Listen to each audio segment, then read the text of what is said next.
Boa noite. Ele tem uma sólida carreira musical construída no Recife. Está na estrada desde os anos 80. De lá para cá, somam-se discos e shows com a assinatura do compositor e intérprete Geraldo Maia, entrevistado de hoje do Opinião Pernambuco. Geraldo, boa noite. Boa noite, Estela. Muito grata pela sua presença aqui hoje no Opinião Pernambuco. Eu também, honradíssimo.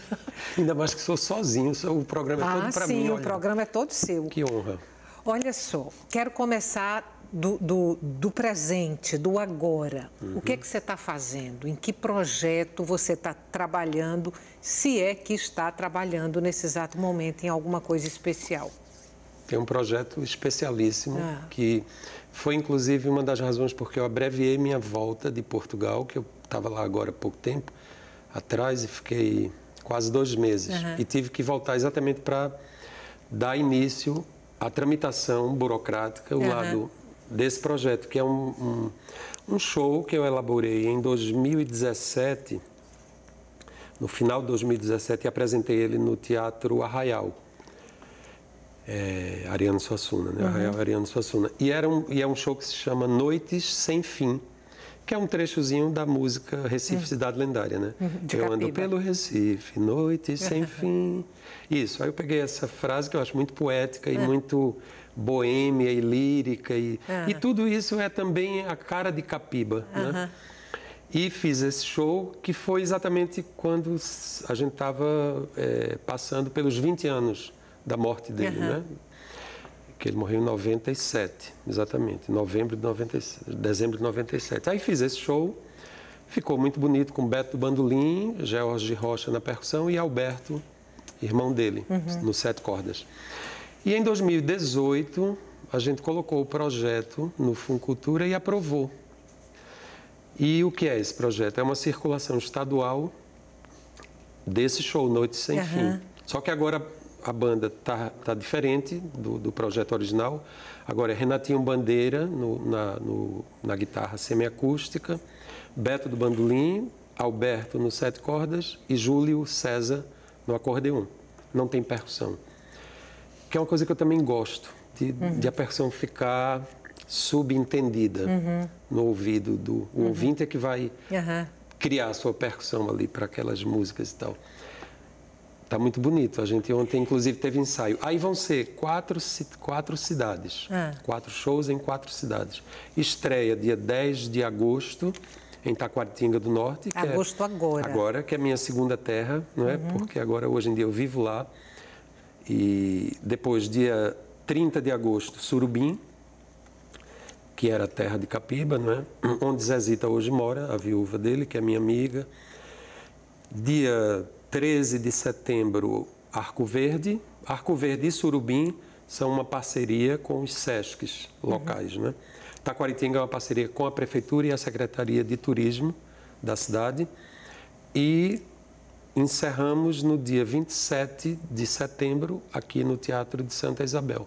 Com esse show. Com esse mesmo show, Noites Sem Fim, que eu espero poder fazer dele um disco, porque é um trabalho muito bonito e tem uma coisa, tem músicas dele que não estão nesse projeto ainda, porque não deu tempo de fazer essa garimpagem, mas tem uma promessa aí de Zezita, que é uma querida minha, de me passar umas músicas inéditas dele, que nunca foram gravadas. Então eu quero fazer disso um disco, claro, evidentemente. Seja, você vai herdar um tesouro. Vou herdar um tesouro, um grande tesouro. Olha que maravilha. Inclusive tem uma parceria dele com o Manezinho Araújo, que eu estou louco para ver que música é essa, como é essa parceria, porque eu também já fiz um disco em cima da obra de Manezinho, chamado Ladrão de Purezas, né? Isto eu quero pedir aqui perdão a você e ao público que está nos assistindo, porque eu vim fazer um programa e não trouxe um disco meu, eu só trouxe meu livro, porque também foi outra coisa que foi uma coincidência. Ontem eu estava com Júnior Aguiar, que é um ator, não é, excelente, maravilhoso, um amigo querido. E Júnior está trabalhando em cima desse meu livro. Vai estrear, inclusive, agora em julho. Vai virar teatro. Vai virar teatro no Arraial também, 26 agora, e 27 de julho. Deixa eu te fazer uma proposta. Vamos deixar o livro um pouquinho para depois. Porque você começou falando em Capiba e eu garimpei uma entrevista que você deu em algum momento, que agora eu não vou saber mais qual foi, e que tem uma frase sua sobre Capiba que eu achei muito, muito forte e que talvez traduza todo esse seu amor pela música de Capiba e o show que você vai fazer. Você diz assim: se a música pernambucana fosse um edifício, Capiba seria o alicerce, a base e a viga mestra deste prédio. Aí a minha pergunta para você é: que Capiba você revela quando você o interpreta? Não é o Capiba do carnaval, é? Não, não. Evidentemente que eu canto algumas das coisas que marcaram esse traço, né, da obra dele, de Chapéu de Sol Aberto. A gente vai fazer um medleyzinho no fim desse show Noites Sem Fim, onde eu canto de Chapéu de Sol Aberto, é de Amargar, enfim, as clássicas, né? Bela, Cala a Boca Menino, vai ter Madeira, que o Cupim Não Rói. Mas o Capiba que me fascina é o Capiba das valsas, das guarânias, dos boleros, enfim, das canções, da canção. Eu acho que ele foi um grande mestre da canção brasileira, né? A gente tem, desculpe, a gente tem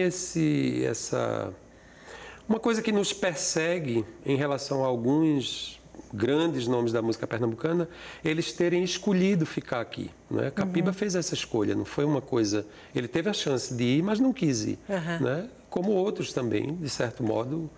A gente pode apontar aí outros nomes que ficaram aqui na cidade, né? Ficaram no estado e tal. Então, não tiveram a projeção que outros que foram embora muito cedo, como Manezinho Araújo, por exemplo, que hoje é um nome esquecido, realmente é esquecido, infelizmente, e foi um cara assim da mais, né, digna importância, escreveu uma página da história da música brasileira e é esquecido, mas Manezinho teve uma projeção nacional na época dele muito maior do que a de Capiba. Porque estava em São Paulo. Porque estava em São Paulo, porque morou no Rio, na verdade, né? No Rio, depois, né? Foi que ele foi para São Paulo.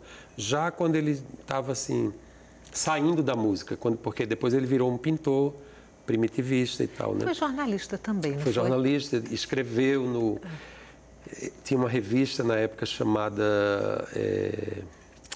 Ai, Deus, Revista do Rádio, que era uma revista potente, assim, uma Veja da época. E ele tinha uma coluna nessa revista, chamava-se Rua da Pimenta, que era uma coluna assim, onde ele, né, exercitava o humor dele, que ele era muito bem-humorado, a picardia, as coisas dele, assim. Mas voltando a Capiba, eu acho que Capiba está no mesmo patamar dos grandes nomes, assim, dos grandes compositores da música pernambucana, da música brasileira, perdão. Eu acho que ele não tem nada a dever. A única coisa que ele deve é essa fama que uns conseguiram uma projeção maior, né? São mais conhecidos assim no Brasil todo, né? Vamos ver você interpretando Capiba um pouquinho? Bora um pouquinho. Vamos lá, então. Como é que é o nome da música? Bela. Bela. Vamos lá, ao Capiba.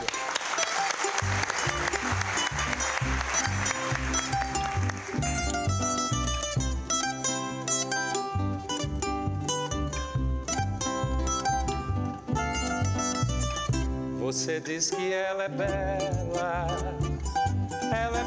sim, senhor. Porém, poderia ser mais bela se ela tivesse meu amor.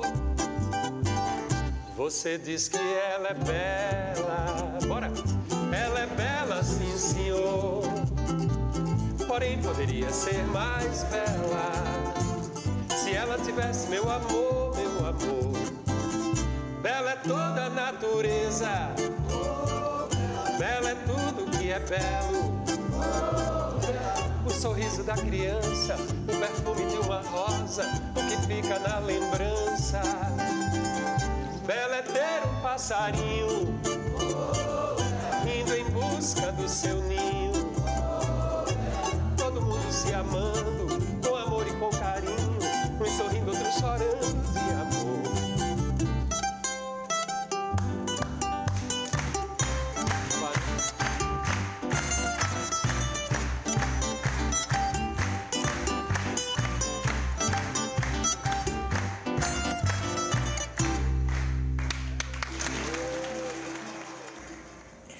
Essa é uma das músicas de Capiba que ganhou o país inteiro, ganhou, né? O país inteiro, junto com Cala a Boca Menino e Madeira que o Cupim Não Rói. Né? Ô Geraldo, como é que você harmoniza? Porque você tem um trabalho muito forte, tanto interpretando outros autores, e aí às vezes até fazendo um trabalho de garimpo, né, como foi com Manezinho Araújo, como um trabalho autoral. Como é que você harmoniza e como é que acontece, assim, quando você escolhe uma coisa, quando você escolhe outra e por quê? É uma pergunta. Eu sempre digo às pessoas, em geral, que eu sou mais intérprete. Mas tem uma coisa dentro de mim que insiste também em compor, que quer expressar esse lado do fazer mesmo, assim, propriamente dito. Como se a gente puder falar assim, né? A distinção, um é fazer, o outro é refazer, que é a recriação, não é? De algo que já está pronto ali, né?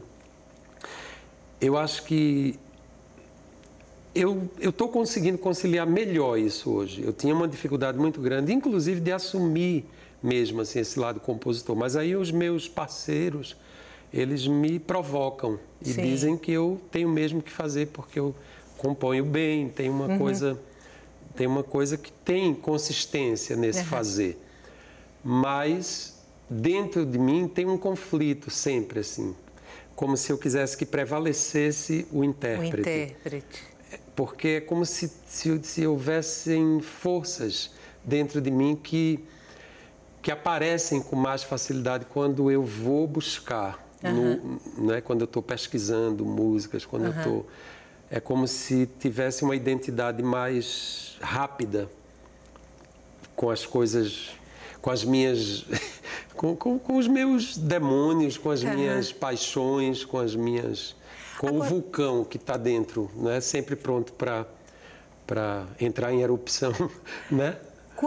Quando você compõe, e quando você compõe em parceria, você se ocupa da letra, você se ocupa da melodia, ou tudo junto e misturado? Como é que funciona? Em geral, o meu processo é bem nitidamente separado. Ou eu tenho músicas em que eu fiz música e letra, e em 100% dos casos elas nascem juntas. Eu começo a cantarolar uma melodia que vem com a letra, e a letra vai puxando a melodia, e a melodia vai puxando a letra, e acaba que fica tudo pronto junto. Às vezes depois eu vou ali, aqui, mexo numa palavra, numa coisa, mas sai tudo juntinho. E o outro lado são as músicas que eu tenho com meus parceiros. Alguns dos mais frequentes são Marco Polo, Juliano Holanda, Everardo Norões, Paulo Marcondes. Esses são os mais contínuos, digamos assim. Tem uma coisa ou outra com Públio, mas os mais contínuos. Aí com esses, eles me dão a letra e eu faço uma melodia em cima dessa letra. Eu nunca fiz o contrário, por exemplo, de criar uma melodia e alguém colocar uma letra em cima. Esse processo em mim não existe. E também não existe de sair, por exemplo, uma coisa junto com um parceiro ali. É muito raro.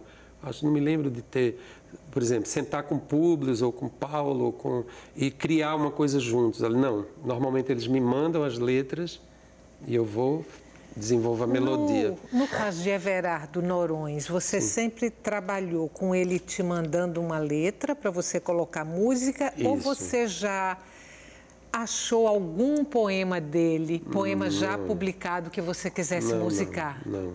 Não. Foi bem assim. Ele me deu umas letras, como Paulo faz, como Marco Polo faz. Todos fazem isso. Me dão letras e eu fui musicando.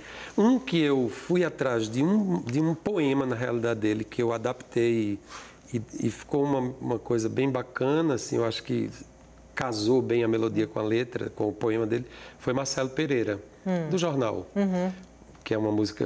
Eu tenho 2 ou 3 parcerias com ele. Essa, especificamente, eu tirei de um livro dele, chamado Tatuagem, um livro de poemas, e eu fiz uma dissecação no poema para poder ele vira música, vira letra de música, né? Porque letra de música e poema é um pouquinho diferente, né? Tem gente que diz que é a mesma coisa e tal, mas não é. Tem umas diferenças assim, de umas sutilezas. Você tem parcerias também de palco. Às vezes você divide o palco com outros intérpretes. Sim, já fiz isso uma tuia de vezes. uma tuia ótima. Com quem, por exemplo? Com Almério, com Gonzaga, Leal. Sim. Com Cássio Sete, Henrique Macedo, já fizemos muitas parcerias. Que a gente falou nele ainda agora, né? Falaremos mais. Falaremos mais. Quem mais? Tantos. Eu vi tantos. Um show seu que tinha uma participação especial de Canibal. Também. No Janeiro de Grandes Espetáculos, isso, no esse último agora. Ele entrava, acho que cantava só uma música. Cantou duas. Duas, né? Uma do Ave Sangria e cantou uma de Nelson Cavaquinho, que ficou linda com ele. E nesse show você tinha outros convidados também? Tinha outros convidados. Tinha a Eliana Caldas, que também é uma pessoa que se dedica à obra de Capiba, né? Ela toca aquelas valsas todas e tal. Acho que tinha só ela. E Renatinho Bandeira, né? Que é meu parceiro mais frequente agora. Vamos fazer um intervalo curtinho. A gente volta daqui a pouco, não saia daí. O entrevistado de hoje do nosso programa é o músico, o intérprete e o compositor Geraldo Maia. Até já.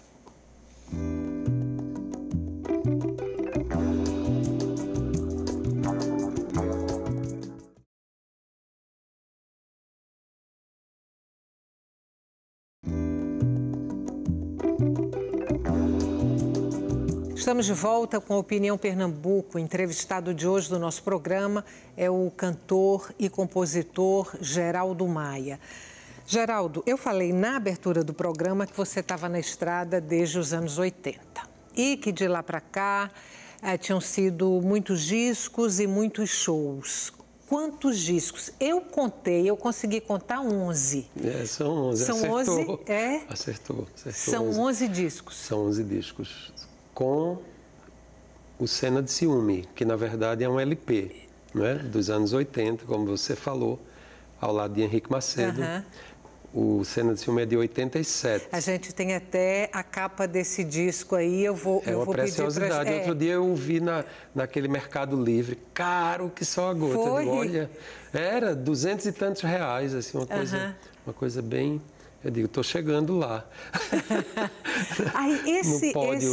Esse LP que você fez com o Henrique Macedo, Cena de Ciúme, são composições conjuntas ou vocês dividem só a interpretação das músicas? Como é que foi o processo de construção desse trabalho? Esse trabalho ele foi resultado de um período na minha vida e na de Henrique, onde a gente era parte de um grupo onde havia compositores também, além do próprio Henrique, porque nessa época eu não compunha. Tanto é que o disco tem umas 4 ou 5 músicas de Henrique, mas não tem nada meu, porque nessa altura eu era só intérprete mesmo. E aí o disco ele revela exatamente aquele momento ali, quando a gente estava, né, protagonizando uma cena local junto com outras pessoas tantas, né, mas que você sabe que era um momento bem diferente desse que a gente tem hoje, né? Muito mais difícil, tudo muito mais, não é, sem amparo, não é, assim, mais guerrilha, mais guerrilha, exatamente. Era muito mais guerrilha e colhia-se, né, pouco e com muita dificuldade, assim, né, para tudo era mais árduo, assim. Ainda é um pouco, não acho que a gente está vivendo um mar de rosas de forma alguma. Mas é mais fácil, tem mais coisas aí, e tudo se tornou mais profissional, né? Naquela época tudo era mais amador, assim, tal. Eu lembro o lançamento do Cena de Ciúme, foi uma coisa engraçada, porque foi um evento, assim, muito concorrido na Alegro Cantante, de Joaquim, ali na Zé de Alencar. Gente pra caramba, assim, muita gente. E chegou o disco, que veio de São Paulo, né? Chegou a bolacha, né? E não chegou a capa. Aí ficou aquela festa, um coquetel de lançamento, e o pai de Henrique no aeroporto, esperando um voo que ia chegar com a capa. Mas aí muita gente não teve paciência de esperar, e levou o disco para casa e depois ia passar na Alegro cantando para pegar a capa. Assim, veja que coisa. Agora, você falou de guerrilha, falou que naquele momento as coisas eram mais difíceis, menos profissionalizadas. De qualquer forma, tem um show no seu histórico de shows, que são muitos, que é ali bem no início da sua carreira, que é o A Noite Tem Mais Luzes, que já foi uma tentativa de profissionalizar um pouco essa cena musical do Recife. Certeza, não foi? Certeza. Absoluta. Foi um show para a época, esse show aconteceu em 1983, né? E também foi um show que mobilizou assim, um grupo de pessoas muito proeminentes na época da cena artística local, Zoca Madureira, Múcio Calu, músicos assim, Fabiano Menezes, enfim, tinha um bocado de gente, Sandra Reis, que fazia backing vocal nesse show. Mas esse show tinha uma estrutura assim, de produção, não é? De Luiz Carlos Brito, que é meu primo, e na época tinha uma agência, a Máquina de propaganda. Foi um show muito ousado para a época, tinha uma campanha publicitária com inúmeros outdoors espalhados pela cidade toda. Era impressionante. Foi uma coisa realmente muito ousada para a época, assim, muito ousada, e uma tentativa exatamente de combater. O show era um reflexo disso também, de um combate ao amadorismo, ao provincianismo, assim, dizer não a isso, dizer não é isso, a gente não quer isso, a gente quer essa coisa forte, profissional, para frente, né? sem ficar devendo, né? Porque essa coisa Foi no Teatro do Parque. Foi no Teatro do Parque, 3 dias cheios, né? Eu lembro. Porque o Rio e São Paulo são o centro hegemônico do Brasil, não é? Mas isso não significa que só se faça as coisas boas lá. Não é assim, não é? E foi um pouco essa marca que ficou desse show, assim. Desculpa. Se brincar, se eu for mexer nos guardados, eu ainda tenho um folderzinho, programa, talvez até ingresso do show, porque eu tenho mania de guardar algumas coisas. Sim. E se brincar, eu ainda tenho... Tinha um programa lindo, era um livro, com todas as letras, com tudo... Quero te pedir uma coisa. No primeiro bloco, a gente escolheu a música, que foi você cantando Capiba. Isso. Eu vou te pedir agora para você escolher o que cantar neste momento aqui no assim? Opinião Pernambuco. Minha ou não minha? Você escolhe. Ok. Se puder ser uma música sua, acho que melhor. Melhor, né? Então eu vou cantar uma parceria. Eu estava ali no camarim ainda agora pensando nela. Uma parceria minha com Chico Bezerra, que é uma letra dele que eu acho muito preciosa. E é do meu último disco, que é um disco autoral chamado Havia. Sim. É a música que termina o disco. Que é de 2016? 2015. 15. De lá para cá não fiz mais nenhum disco, tá vendo? Eu já fui um grande fazedor de disco, mas agora parou, estancou em 2015. E o nome da música é O Rato Roeu. Eu acho uma música muito pertinente para esses tempos aí que estamos vivendo, turbulentos, não é? Sombrios, nihilistas, né?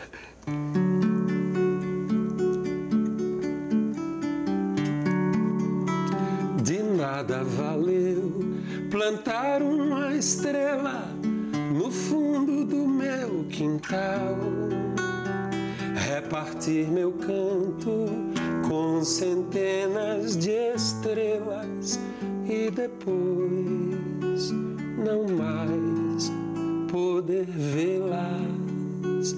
De nada valeu, de nada valeu enfeitar a varanda com um pé de manacá, em meio a tantos círculos e mandá-las depois não mais poder cheirá-las. De nada valeu a luz que estava aqui, o gato comeu, a paz que estava aqui, o rato roeu. A luz que estava aqui, O gato comeu a paz que estava aqui, o rato roeu. Livra-me de quem tem a chave da opressão e o peso do ruim guardado em sua mão. Livra-me de quem tem a chave da opressão e o peso do ruim guardado em sua mão. Você falou em tempos sombrios e opressivos. Pois. Como é assim para o artista, né, que em tese é uma pessoa de uma sensibilidade diferenciada e uma pessoa que se joga no mundo, que não tem vida fácil. Como é para o artista? E aí não vou falar do artista de um modo geral. Como é para o artista Geraldo Maia lidar neste momento com as dores brasileiras e tão dilacerantes? Estela, é bem complicado. É tudo isso que você diz, porque a vida de artista é uma vida difícil, né? É uma vida cheia de... A gente vive num trapézio, né? Se equilibrando e equilibrando coisas que nos dizem respeito e que não nos dizem, né? Ao mesmo tempo, assim. Eu fiz 60 anos, recentemente. Em maio, não foi? Em maio, 28 de maio. Sou geminiano, igual a Maria Bethânia, que é minha ídola, minha grande mestra, que também é geminiana. Eu acho que eu estou mais apaziguado comigo, assim. Acho que isso para falar dessa dificuldade com o Brasil, com esse momento, que é um momento difícil, ruim, pesado, não é? Mas eu acho que por eu estar mais apaziguado comigo, assim, eu acho que eu estou num momento da minha vida que nem é mais assim a licenciosidade, né, das coisas, assim, as transgressões, mas também não é a ascese, assim, não vou virar monge, sou budista, mas não tenho nenhuma pretensão nem previsão de virar monge nessa vida, ainda não dá mais tempo para isso. Então, mas nem a licenciosidade, nem a ascese, nem eu acho que eu estou chegando numa coisa aí pelo meio, pelo caminho do meio. E levo dentro de mim o Brasil, tento levar dentro de mim esse drama que a gente está vendo para esse caminho do meio, para não ficar numa coisa assim muito dilaceradora nem dilacerada, sabe como é? Sei. Acho que esse é o meu dizer sobre essa sua pergunta dificílima, não é? O meu dizer e a minha crença íntima interior assim, é de que, olha, a gente está num momento ruim, complicado, mas cada um tem que cuidar de si, né? A gente tem que cuidar do todo, do coletivo, mas cada um tem que cuidar de si, cada um tem que buscar também esse caminho interior. A gente também está muito para fora, vive muito para fora e essa resposta aí, para onde é que a gente vai, para onde é que esse país vai, né? O que é que a gente quer desse país como presente, como futuro, está também dentro de cada um de nós, né? Essa resposta tem que também ser íntima, né? Não pode ser só uma espera de fora para dentro. Tem que vir algo também de dentro para fora. No meu caso, essa busca aí de uma coisa pelo meio, assim, pelo... Você falou que se sente mais intérprete do que compositor. Na condição de intérprete, aí você tem o palco e você tem as gravações, né, dos discos que você lança. De estúdio, não é? De estúdio. O que é mais potente para você como intérprete, o palco ou o estúdio de gravação? São bem diferentes, né? Porque um é mais frio, porque não tem presença, né, humana, é só a coisa técnica ali. E o outro tem a presença humana. Eu gosto dos dois, eu adoro entrar em estúdio para gravar. Adoro, adoro, adoro. Adoro cantar naquele silêncio e naquela frieza. Adoro, adoro. Adoro ouvir minha voz e não ter ecos do que é que eu estou fazendo. O eco sou eu comigo e com a técnica e tal. Mas eu adoro cantar em palco também. Eu sou um cantor muito... Eu vivi à noite, né? Eu sou um cantor da noite. Assim, eu não tenho uma técnica apurada, assim, não estudei sociologia, sou sociólogo, não sou músico de formação, né? Então minha vida toda foi por osmose, minha coisa foi a noite, a vida, a boemia também, que eu sou boêmio, gosto de beber. Ainda é boêmio? Sou um pouco, contradiz a minha coisa budista, não é? Porque um budista mesmo de verdade não deveria beber, mas eu adoro beber. O que é que eu vou fazer? São os conflitos da gente, né, internos, assim. Vinho, cerveja ou uísque? Cerveja e uísque. Vinho não, morei em Portugal 9 anos. E é filho de português? Sou filho de pai e mãe português, avós portugueses, tios portugueses, tudo português. Adoro Portugal, me sinto na minha casa quando estou lá, assim. Tenho uma intimidade com tudo, com a língua, com o povo, com a comida. Adoro, adoro, adoro. Amo profundamente, mas não gosto de vinho. Não me harmonizo com vinho. Tá vendo que nada é perfeito? Nada é perfeito. Mas, enfim. Vamos fazer mais um intervalo. É curtinho. A gente volta daqui a pouco para continuar essa conversa com o compositor e intérprete Geraldo Maia. Até já.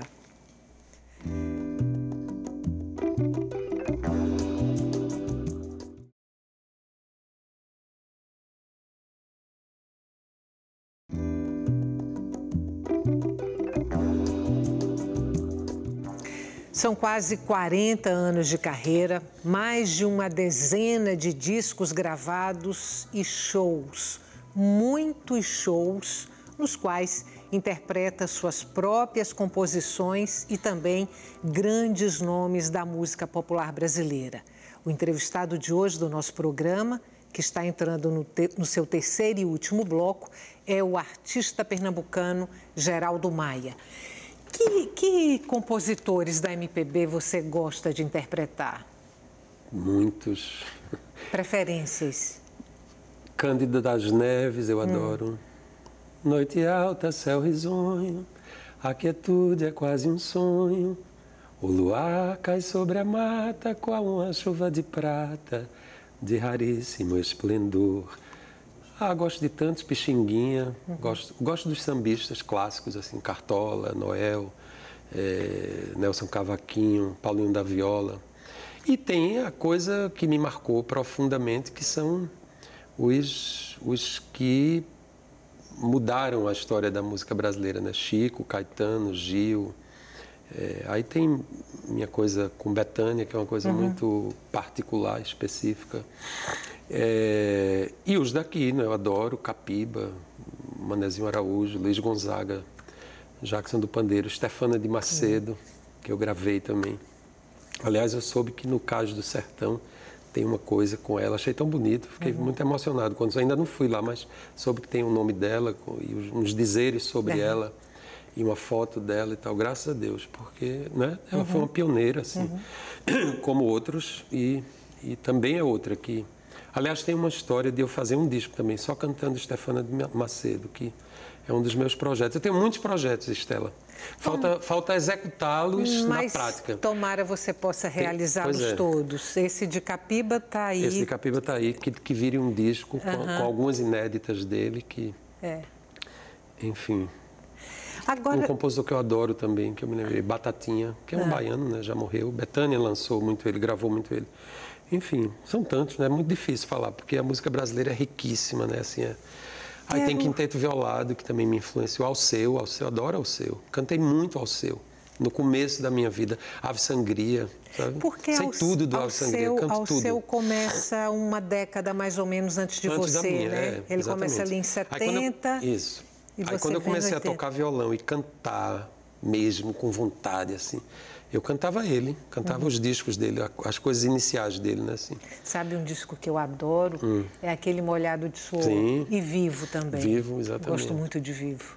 Eu cantava muito. Quero sair um pouquinho da música para entrar na literatura. Você lançou um livro. Isso. Um livro chamado Breu. A gente tem a capa do livro aí, mas tem também ele aqui, que eu vou mostrar. E eu queria que você me falasse um pouco, aqui na câmera 1, eu queria que você me falasse um pouco dessa sua incursão pela literatura, dessa sua experiência. Foi uma experiência única, não sei se eu vou repeti-la. Perdão, na verdade, tive uma dificuldade inicial na vida, né? Perdi minha mãe com 5 anos, foi uma morte abrupta, assim, inesperada. Éramos uma família grande e isso gerou um desconforto imenso, né? Em todos nós. E, enfim, tive um começo de vida... Capiba tem uma música chamada Começo de Vida, que é a minha cara, porque Capiba tem as coisas todas da alegria, do frevo, mas ele era um compositor muito triste, muito soturno também, não é? Então ele tem essa música que eu gravei no Samba de São João, que é um disco meu de 2007, que é uma música que fala assim: meu começo de vida foi triste, foi cruel, nunca tive alegria, nunca vi Papai Noel, por aí vai. E essa música é um pouco a minha cara. Foi isso, meu começo de vida foi meio complicado. E depois teve outras complicações que advieram pós-morte da minha mãe e tal. E eu achava que isso era um tema que ia dar alguma coisa. O que fazer dele eu não sabia. Eu trabalhei ele anos e anos na terapia, a morte da minha mãe, e sexo na infância, que também aconteceu e tal, umas coisas assim meio loucas. Mas eu tinha certeza que a coisa não tinha se resolvido ali, nem na terapia, nem na análise. Depois fiz uns 5 anos de análise mesmo, de divã e tal. Mas não bastou. Aí, um dia começou, o processo foi tão natural, sabe, Estela? Não foi uma coisa assim, eu sentei e disse, não, eu vou escrever. Não. Começou a vir uma coisa assim, eu digo, não. Aí foi vindo assim, fui formatando. E a dificuldade era decidir o que é que eu ia fazer. Ia ser um romance ou ia ser uma coisa confessional? Sim. Aí comecei a ler umas coisas. Uma coisa ou outra. Carta ao Pai, de Kafka. Aí fui ler De Profundis, de Oscar Wilde, não sei o quê. Aí começou a vir o formato da coisa. Eu digo, não, vai ser uma coisa confessional, vai ser dura, vai ser crua, vai ser com poucas palavras, vai ser uma coisa assim... um martelo na cabeça das pessoas, sabe? Como Nietzsche fazia com os textos dele, assim, os aforismos dele, a coisa assim, vai ser... Não vai ter dissimulação, não vai ter um personagem. O personagem sou eu. Narrador e personagem. Narrador e personagem, exatamente. E foi assim. Aí, quando eu entendi que era isso que eu queria fazer e que esse formato se estabeleceu na minha cabeça, aí a coisa saiu assim, brum. Mas demorei para trabalhar isso. Passei 1 ano ou mais trabalhando. Sofri muito, chorei muito, bebi muito. Fiquei assim, foi uma catarse mesmo. Já vai na segunda edição. Vai na segunda edição, A segunda é bilíngue. A segunda é bilíngue, tem a tradução de John Houtapo, que é meu companheiro, com quem eu vivo há 27 anos. E já fez Bodas de Prata. Já fez Bodas de Prata, exatamente. E ele fez uma tradução muito boa, porque ele é um cara muito bom nisso. E é muito boa a tradução dele, muito poética. Tem muita precisão assim na maneira como ele buscou. Tem coisas aí muito nossas, muito latinas, né? Assim, por exemplo, essa coisa da morte, do funeral, dos ritos, né? As exéquias. A gente tem coisas muito diferentes da cultura deles, né? Então, foi duro para ele fazer essa tradução, mas eu acho que ele fez de uma forma muito precisa, muito precisa, muito boa. E você falou, chegou a passar de raspão nesse assunto no primeiro bloco do programa, que o livro está virando um projeto de teatro. Isso. Vai virar um espetáculo. Isso, com o nosso querido Júnior Aguiar, que vai estrear, inclusive, agora em julho, dias 26 e 27 de julho, no Teatro Arraial. Estou curiosíssimo para ver, porque tenho um respeito e uma admiração muito grande por ele e já ouvi naquelas trilogias, né, de Glauber, de Paulo Freire e de... Dom Helder. Isso. Gosto muito dele. Já trabalhei com ele, inclusive, num projeto de Natal, de Marcelo Varela, que ele era o mestre de cerimônia, e eu cantava nesse projeto. Fizemos 2 anos. Tenho um respeito, uma admiração, um carinho enorme por ele. E eu acho que vai ser uma coisa muito bonita. É um monólogo, evidentemente, né? Ele sozinho em cena. E acho que vai ser... Essa trilogia que ele fez, levando Dom Helder, Glauber e Paulo Freire para o palco, foi muito bem sucedida. Foi muito bem sucedida. Assim, foi um trabalho de muita envergadura. Exatamente. E é de se esperar que Breu chegue ao palco com essa mesma potência. Com essa potência, exatamente. Tomara que sim, Acho né? que sim. Eu estou curiosíssimo e torço e tenho certeza que vai ser desconcertante, assim, porque ele é um ator desconcertante. Ele não é um ator, assim, retilíneo. Ele é um ator, assim, antropofágico. Olha aí. Você falou que passou agora quase 2 meses em Portugal e voltou para cuidar desse projeto de Capiba. Mas você morou em Portugal muitos anos. 9 anos. E isso interrompeu a sua carreira no Brasil. Isso. Como é que foi a retomada quando você voltou de Portugal para começar tudo de novo aqui? Foi dificílimo, Stella, porque, veja, eu saí em 90, eu saí daqui em junho de 1990, com uma fadiga dentro de mim. Sabe aquela fadiga, assim, essa coisa de você passar 10 anos tirando leite de pedra, que era o que todos nós fazíamos, né? Uns mais, outros menos, mas era isso, né? E tinha essa fadiga, esse cansaço, um banzo, assim, uma coisa, sei lá, não era banzo, uma lassidão. Sim. Né? Saí, nesse momento, com Collor entrando, né, como presidente, confiscando a poupança da gente, aquela coisa, aquele tumulto, o Brasil, assim, num momento muito ruim. Saí num momento pré-mangue, ainda nem se sonhava com isso, assim. Com o movimento mangue. Isso, a coisa começou a se esboçar 2 anos depois, sei lá, 3 anos depois. E voltei em 99, pós-morte de Chico Science. Quer dizer, o movimento mangue já tinha explodido, eclodido, dado todo o seu recado, que foi um recado imenso e né, de uma grandeza e de uma eloquência e uma coisa assim. Né, fez uma reviravolta, né? Foi um tropicalismo, um pós-tropicalismo, assim, né? Na nossa cena. E voltei depois disso, depois da morte de Chico, né? Depois da morte trágica dele e tal. Então foi uma parada dura para mim, assim, né? Sair de um país e de uma cidade que eu deixei de um jeito e voltar e recompor a minha história também, a minha vida, porque eu fiquei 9 anos, né? Tem um hiato aí, teve esse hiato, né? O que é que eu fiz em Portugal? Música. Mas o que é que eu fazia com música em Portugal? Cantar para turista, essencialmente, porque eu vivi 1 ano em Lisboa e 8 no sul do país, que é uma região balneária, de intenso turismo. Então, eu cantava a estandardização da música brasileira, digamos assim, né? Aquilo que o ouvinte estrangeiro tem como código a priorístico, assim, do que é música brasileira. Então, era isso que eu fazia. E chegou uma hora assim que eu digo, não vou passar o resto da vida cantando essas coisas com todo respeito e com todo... Mas aí fiz essa volta beirando os 40 anos. Saí daqui, tinha acabado de fazer 30, voltei nas portas do 40.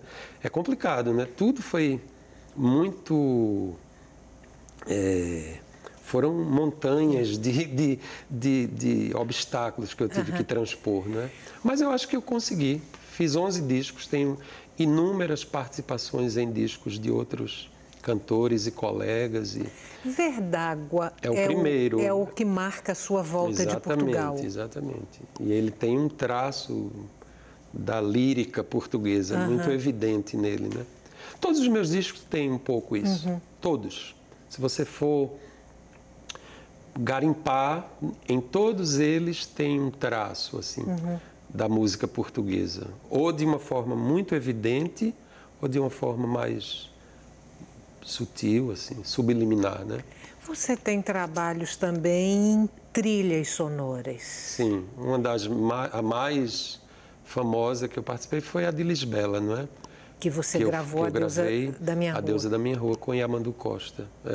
Foi um trabalho de Guel Arraes, né? Um filme famosíssimo, um sucesso absoluto, né? De bilheteria, de tudo. E João Falcão era o que fez a trilha da peça, do filme, perdão. E foi um convite dele para mim, um convite pessoal de João, para que eu entrasse na trilha, né? Foi bom, foi um momento bom. Foi curioso porque... Aliás, essa música ficou linda com a sua interpretação na tua voz, ficou belíssima. Boa, eu gosto. E foi um momento também muito decisivo dentro desse meu processo de retomada das coisas aqui. Porque logo que eu cheguei, em 99, eu fiquei, né, meu Deus, foram 9 anos fora e agora o que é que eu vou fazer? E comecei a ensinar inglês, que eu sou professor de inglês também. Tenho uma formação nisso aí e tal. E passei 5 anos no Senac, dando aulas, assim, 8 horas de aula por dia, dentro da sala de aula, assim, eu digo... Aí veio Lisbela, em 2003, exatamente, foi um momento de decisão, de recomposição minha comigo dessa coisa da minha volta para cá. E aí eu pedi demissão, eu era funcionário, tinha carteira assinada, etc. E foi Lisbela, eu digo, agora eu vou ficar famoso, vou me embora para a saga. Falou mais alto a alma do artista, né?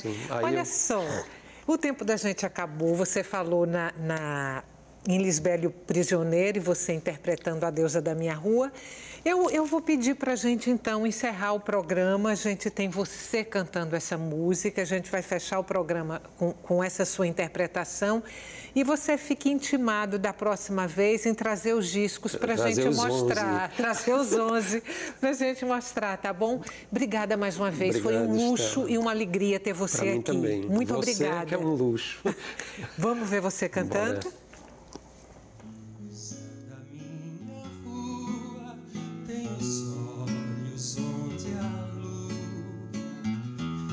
Costuma se embriagar nos seus olhos. Eu suponho que o sol num dourado sonho vai claridade buscar. Minha rua é sem graça, mas quando por ela passa, seu vulto que me seduz. A ruazinha modesta é uma paisagem de festa, é uma cascata de luz. Na rua uma poça d'água, espelho da minha mágoa, transporta o céu para o chão, tal qual o chão da minha vida, a minha alma comovida, o meu pobre coração. Infeliz da minha mágoa, meus olhos são poças d'água, sonhando com o seu olhar. Ela é tão rica e eu tão pobre, eu sou plebeu e ela é nobre, não vale a pena